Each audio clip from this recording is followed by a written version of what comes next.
नमस्कार। मैं डॉक्टर दिनेश कुमार शुक्ल, सह आचार्य संस्कृत, राजकीय स्नातकोत्तर महाविद्यालय बूंदी। बीए प्रथम वर्ष के बच्चों के लिए हितोपदेश मित्र लाभ की इस सीरीज़ में आज व्याख्यान का तीसरा दिन लेकर उपस्थित हूँ।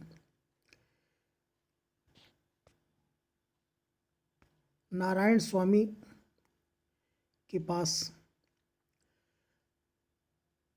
राजा सुदर्शन जाएंगे, लेकिन अभी सिर्फ इतना होता है कि वो किसी को कोई श्लोक पढ़ते देख लेते हैं, सुन लेते हैं, और उनके मन में ये बातें आती हैं कि विद्वान पुत्र अगर विद्वान ना हो, धार्मिक ना हो, तपस्वी ना हो, तो पुत्र का होना ही व्यर्थ है।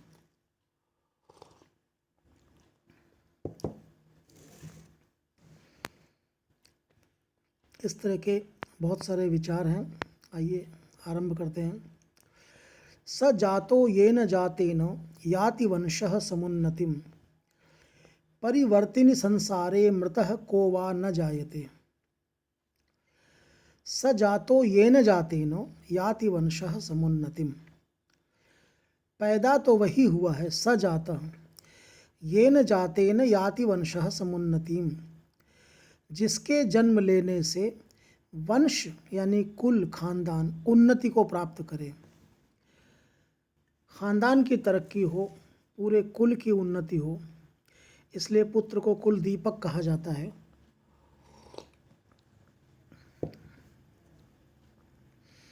आगे कहते हैं, परिवर्तिन संसारे मृतः को वा न जायते।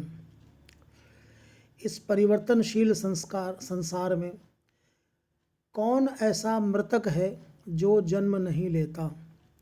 मृतः को वा से अभिप्राय है कौन नहीं मरता, और न जायते और कौन जन्म नहीं लेता। अर्थात जन्म लेना और मरना ये संसार का एक सामान्य नियम है, इसीलिए संसार परिवर्तनशील कहलाता है।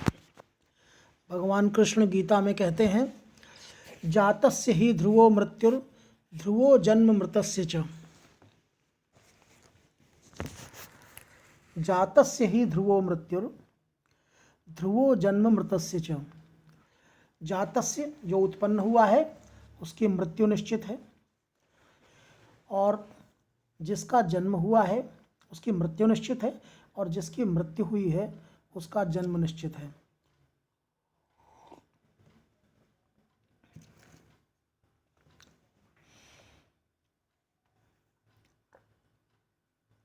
तो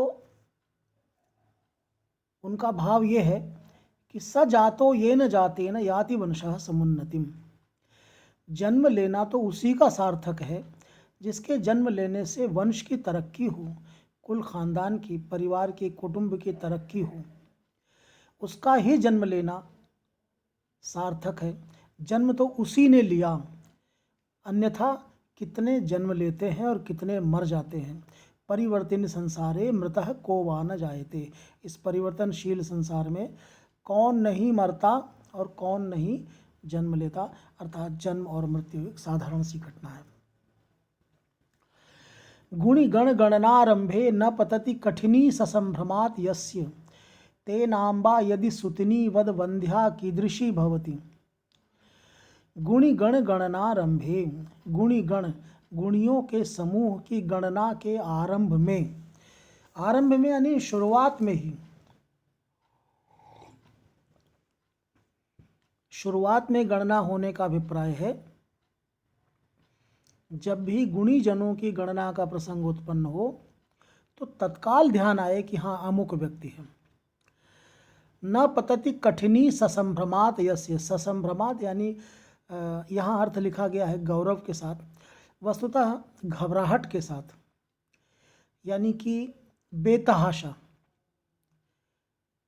जैसे ही गुणियों की गणना आरंभ हो, नाम लिखे जाएं, कठिनी है चौक या खड़िया जिससे नाम लिखे जाते हैं, या पेन, तो वो ससंभ्रमात् यस्य न पतति, जिसके नाम पर न गिर जाए, यानी कि जिसका नाम जल्दी से न लिख दे। तेन आम्बा यदि सुतनी, उसके जन्म लेने से, तेन उसकी वजह से, अगर उसकी माँ सुतिनी है, पुत्रिणी है, वत वंध्या की दृषि भवती, तो फिर बोलिए वंध्या कैसी होती होगी। वंध्या यानी बांझ औरत कैसी होगी। अर्थात व्यक्ति में इतने गुण तो होने चाहिए कि जब शहर में गुणियों की गणना हो तो उसका नाम अंडर 10 में आ जाए, अंडर 5 में आ जाए, शुरुआत में आ जाए, पहले दूसरे तीसरे नंबर पर आ जाए, बट मेरिट में होना चाहिए नाम। बच्चों, कई दफ़े आपको समझाने के लिए मुझे कुछ व्यावहारिक शब्द प्रयोग करने पड़ते हैं, लेकिन मैं फिर भी आपको कहूँगा कि जब आप परीक्षा में लिखते हैं उत्तर, तब इन व्यावहारिक शब्दों का प्रयोग मत करिएगा। ये आपको बताने और समझाने के लिए है। सबसे बेहतर तरीका ये है कि परीक्षा में जब आपको अर्थ समझ में आ जाए तो आप उस अर्थ को अपनी भाषा में लिखें। और अपनी भाषा का मतलब हाड़ौती नहीं है। अपनी भाषा यानी हिंदी में आप स्वयं उसके लिए शब्दों का बेहतर चयन करें, जैसे मैं आपसे बात करते हुए स्वयं शब्दों का चयन करता हूँ। तेन आम्बा यदि सुतनी, अगर उस पुत्र के होने से अगर माँ अगर पुत्रवती कहलाए तो वद वंध्या की दृषि भवती, तो फिर वंध्या बांझ औरत कैसी होती होगी। अर्थात भाव ये है कि बांझ औरत से कोई बहुत ज़्यादा अच्छी स्थिति उस औरत की नहीं है, उस माँ की नहीं है जिसके बच्चे की गिनती गुणियों की गणना के क्रम में ना आ जाए।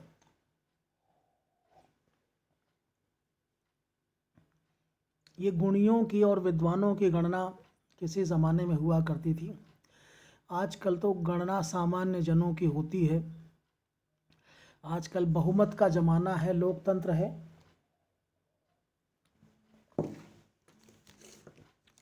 लोकतंत्र के बारे में किसी ने कहा है कि जमहूरियत एक तर्ज़े हुकूमत है कि जिसमें बंदों को गिना करते हैं, तोला नहीं करते। जमहूरियत यानी लोकतंत्र एक ऐसी हुकूमत की प्रणाली है, तरीका है, वे है जहाँ बंदों को गिना करते हैं, तोला नहीं करते। यानी उनका वज़न मायने नहीं रखता, किसी की क्वालिटी, किसी के गुण मायने नहीं रखता। जहाँ ज़्यादा लोग वोट कर दें जिसके पक्ष में, वो व्यक्ति राजा बन जाता है। लेकिन इन सब बातों से लगता है कि किसी ज़माने में, और किसी ज़माने में क्या, ये मनुष्य की सामान्य प्रवृत्तियां हैं। जब लोग बैठते हैं, चार लोग, तो लोगों के बारे में असेसमेंट करते ही हैं। आप जानते हैं मनुष्य के 3 व्यक्तित्व हुआ करते हैं।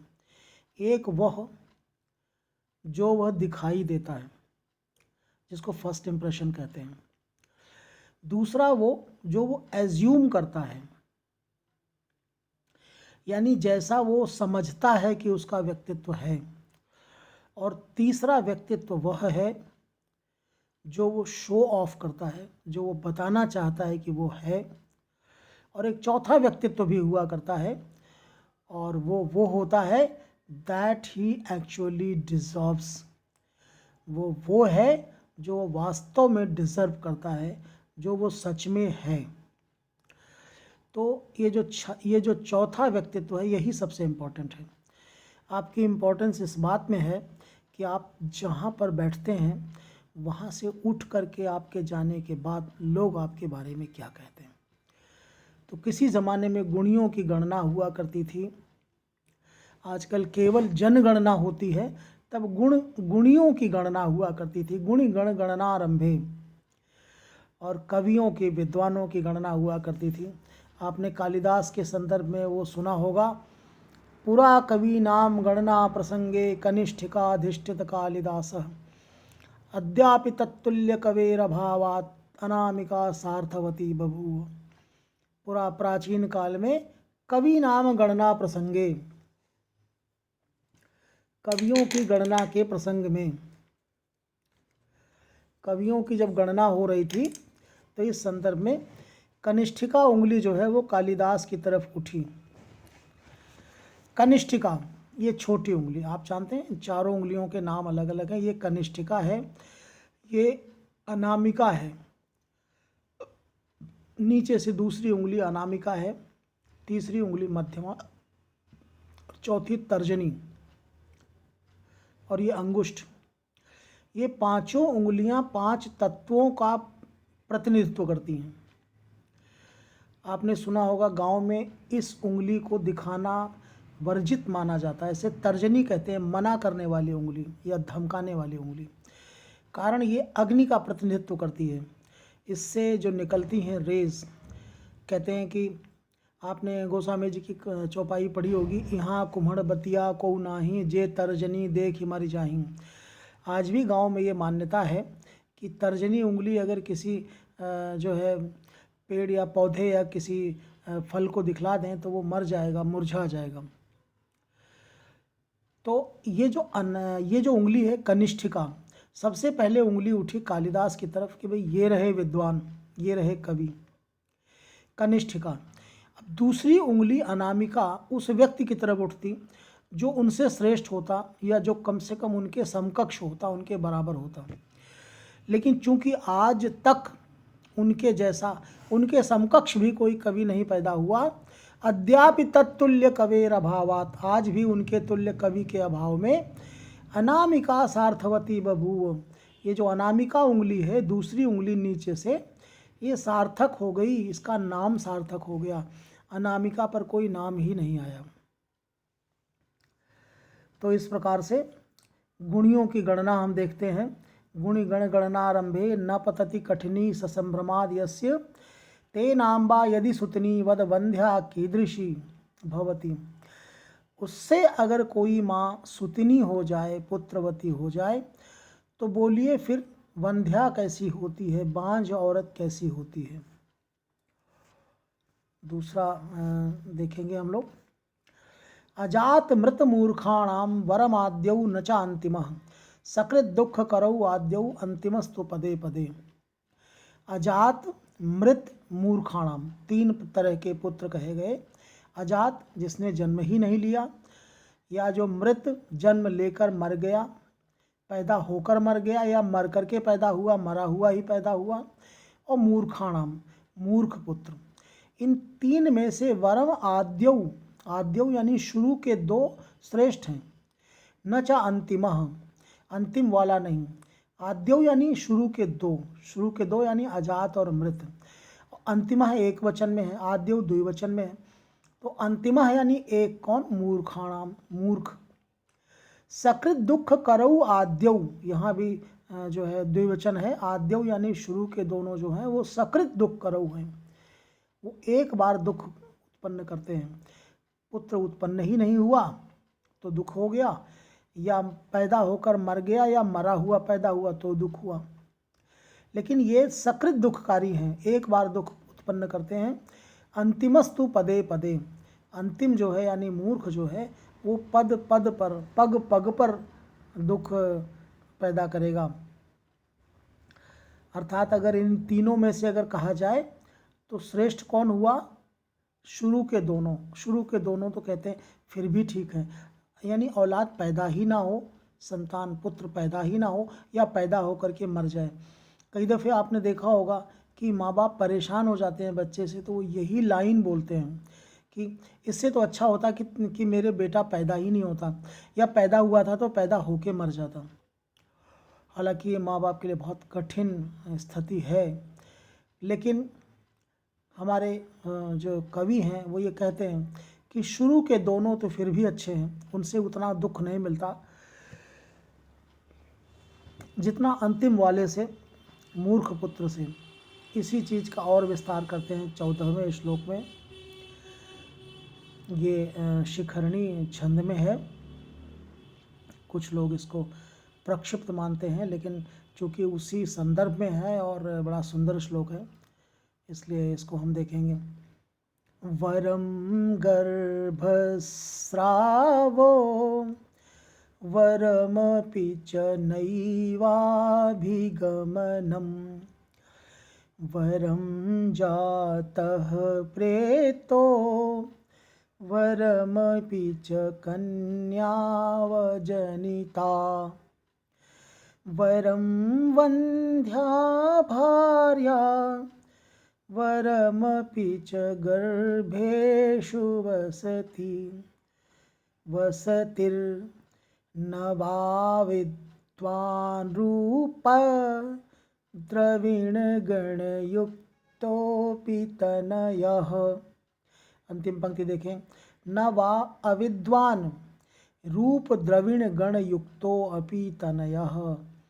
रूप और द्रविण गण यानी धन समूह से युक्त भी तनय पुत्र रूपवान हो, सुंदर हो, धनी हो, लेकिन अविद्वान हो, इससे ऊपर के सारे श्रेष्ठ हैं।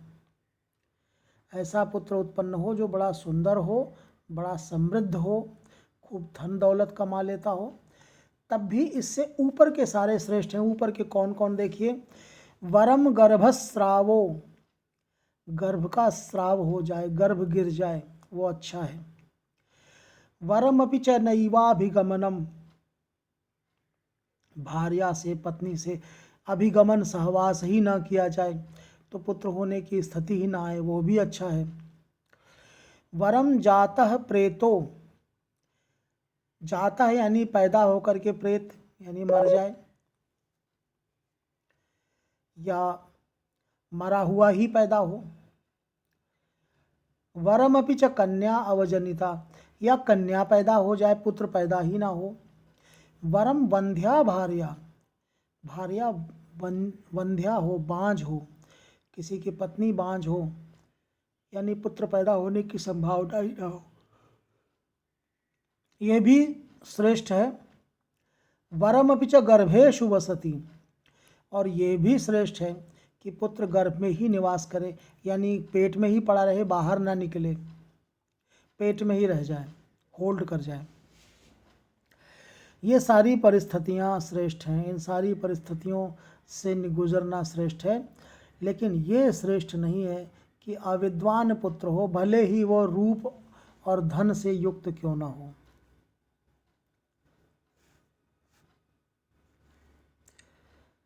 तो इस प्रकार से बच्चों आपने देखा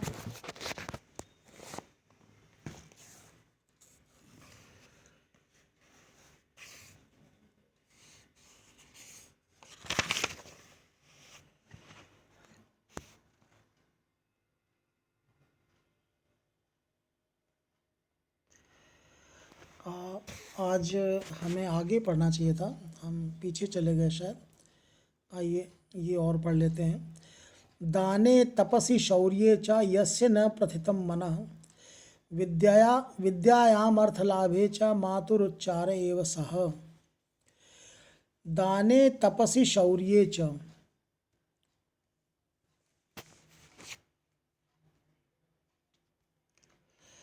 दाने तपसि शौर्ये च यस्य न प्रथितं मनः विद्यायाम अर्थलाभे च मातुरुच्चार एव सः।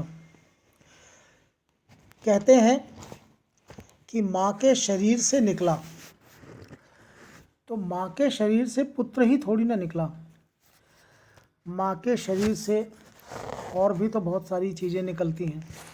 शरीर तो नरक का द्वार कहा गया है। तो अगर कहते हैं कि दान में, दाने तपसी, तपस्या में, शौर्य पराक्रम में, यस्य न प्रथितं मनः, जिसका मन प्रथित ना हो, उत्साहित ना हो। दान में, तपस्या में और शौर्य में जिसका मन उत्साहित ना हो, शौर्य यानी पराक्रम में, विद्यायाम अर्थलाभे च, और विद्या में और अर्थलाभ यानी धनार्जन में, इन 5 चीज़ों में जिसके मन में उत्साह न हो, इन 5 चीज़ों के प्रति, वह व्यक्ति माता के उच्चार यानी मल के समान है। माता के शरीर से निकला, जैसे माता के शरीर से मल मूत्र इत्यादि निकलते हैं, ये उसी के समान है, घृणा के योग्य है। बहुत ही कठोर भाषा का प्रयोग किया गया है, जो मूर्ख पुत्रों के लिए ऐसे लोगों के समझने और समझाने के लिए बहुत ज़रूरी है। आगे कहते हैं वरमेको गुणी पुत्रो न च मूर्ख शतैरपि एकश्चंद्रस्तमो हंति न च तारागणैरपि। वरमेको गुणी पुत्रो न च मूर्ख शतैरपि। एक गुणी पुत्र श्रेष्ठ है सैकड़ों मूर्ख पुत्रों से भी। यानी किसी के सैकड़ों मूर्ख पुत्र हो जाएं तब भी वो माता पुत्रवती नहीं कहलाएगी, और एक गुणवान पुत्र हो जाए तो माँ पुत्रवती कहलाएगी। एकश चंद्रस तमो हंति, एक चंद्रमा ही तम यानी अंधकार को दूर कर देता है। न च तारा गणैरपि, तारा गणों के द्वारा अंधेरा दूर नहीं होता। तारागण अर्थात ताराओं का समूह।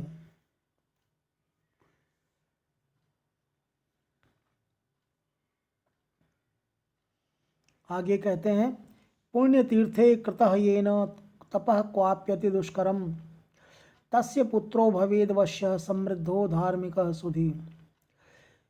किसी का पुत्र अगर समृद्ध हो, वश्य यानी वश में हो, यानी कि अपने पिता के वश में हो, यानी कि आज्ञाकारी हो, और समृद्ध हो और धार्मिक हो और सुधी हो। सुधी यानी अच्छी बुद्धि वाला, सुधी यानी विद्वान हो। किसी का पुत्र अगर वश्य हो, आज्ञाकारी भी हो, धार्मिक भी हो, समृद्ध भी हो और विद्वान भी हो, या अच्छी बुद्धि वाला हो, उसकी बुद्धि में प्रेरित ना हो, तब ये माना जाएगा कि उसके पिता ने किसी पवित्र तीर्थ में जा करके बहुत दुष्कर कठिन तप किया होगा, तब जा करके उसको ऐसे पुत्र की प्राप्ति हुई होगी। हमारे परंपरा में आप जानते हैं बच्चों कि पूर्व जन्म को ये माना जाता है कि पूर्व जन्म के किए हुए अच्छे या बुरे कर्म इस जन्म में मिलते हैं। तो इसी परंपरा में ये कहते हैं कि अगर किसी को ऐसा पुत्र मिले तो ये माना जाएगा उसने पूर्व जन्म में बहुत सारे अच्छे कर्म किए होंगे। आज के व्याख्यान माला को हम यहीं समाप्त करते हैं। शेष चौथे व्याख्यान है बच्चों, ये जो नोट्स मैं बनाता हूँ ये मैं आपके व्हाट्सएप ग्रुप पर शेयर करता हूँ, और वहाँ से आप इसको ले सकते हैं, और आपके सामने भी टेक्स्ट होता है जब मैं पढ़ा रहा होता हूँ। तो धन्यवाद।